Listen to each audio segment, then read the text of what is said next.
নগাঁৱৰ ঢিঙত 2 সন্তানৰ মাতৃক চোকা অস্ত্ৰ দেখুৱাই ধৰ্ষণ হয়। যোৱা কিছুদিন পূৰ্বে নগাঁও জিলাৰ ঢিং থানাৰ অন্তৰ্গত নিজঢিং গাঁৱত সংঘটিত হয় এই ধৰ্ষণ কাণ্ড।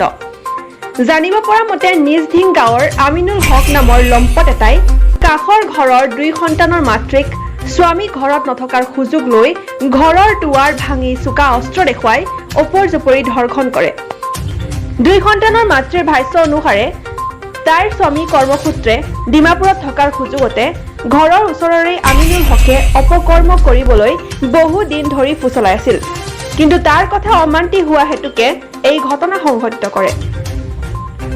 বৰ্তমান 2 সন্তানৰ মাতৃৰ পৰিয়ালবৰ্গই এই সন্দৰ্ভত ঢিং থানাত এজাহাৰ দাখিল কৰিছে। সেইদিনা ৰাতি মই শুই থকা অৱস্থাত 2টা ছোৱালী লৈ শুই আছিলোঁ। সি দৰ্জাখন ভাঙি বিহাৰৰ দৰ্জাখন ভাঙি ঘৰৰ ভিতৰত সোমাইছে। মোৰ মুখত চেপা মাৰি ধৰি চোকা বস্তু লৈ মোক কৈছে, মই যিটো ক'ম তই সেইটো কৰিবি। মই চিঞৰিবলৈ কৈছিলোঁ, চিঞৰিম। সি কৈছে, মোৰ হাতত কি দেখিছনে নাই, তোক মাৰি পেলাম, তোৰ 2টা ছোৱালীক মাৰি পেলাম। পাছত মই চিঞৰা নাই, মই যিটো ক'ম তই সেইটো কৰিবি। তাৰপাছত মই বয়তে কাকো মাতা নাই, সি যিটো কৈছে সেইটো কৰিছোঁ। সি মোৰ লগত বেয়া কাম কৰিছে।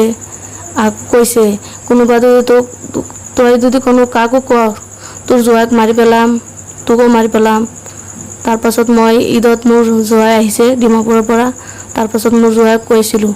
তাৰপাছত ৰাইজক মাতি তাৰপাছত বিচাৰ কৰিবলৈ সি ঘৰৰ পৰা নাহিলে, সিহঁতৰ ঘৰৰ পৰা কোনো নাহিছে। তাৰপাছত ৰাতিপুৱা থানাত আহিম, সি তাৰ দেউতা ভাইক দাও লাখুটি লৈ আহিছে, মাৰি পেলাব, আমাৰ জোৱাইক মাৰি পেলাব, সিহঁতৰ ভাই বাপ চবক মাৰি পেলাব। তাৰপাছত আমি লুকুৱাই গৈছোঁ থানাত। সেইকাৰণে আমিনুল হক জোৱাই ঘৰত নাথাকে, সেইটো সুযোগ লৈ মোক এনেকুৱা অৱস্থা কৰিছে। এই 1 মাহ আগৰ পৰা কোৱা নাই, মোক ধমকি দিছে, কাকো ক'লে তোক মাৰি পেলাম, তোৰ 2টা ছোৱালীক মাৰি পেলাম। সেইকাৰণে মই কোৱা নাছিলোঁ। উপযুক্ত শাস্তি পাক, বেলেগ ছোৱালীৰ লগত বেলেগ মানুহৰ লগত এনেকুৱা কাম নকৰিব পাৰে। অসম চৰকাৰৰ পৰা মই এইটো বিচাৰোঁ, লগত কৰিছে আৰু যে বেলেগ ছোৱালীৰ মাইকীৰ লগত কৰিব নোৱাৰে, সেইটো মই বিচাৰ চাওঁ।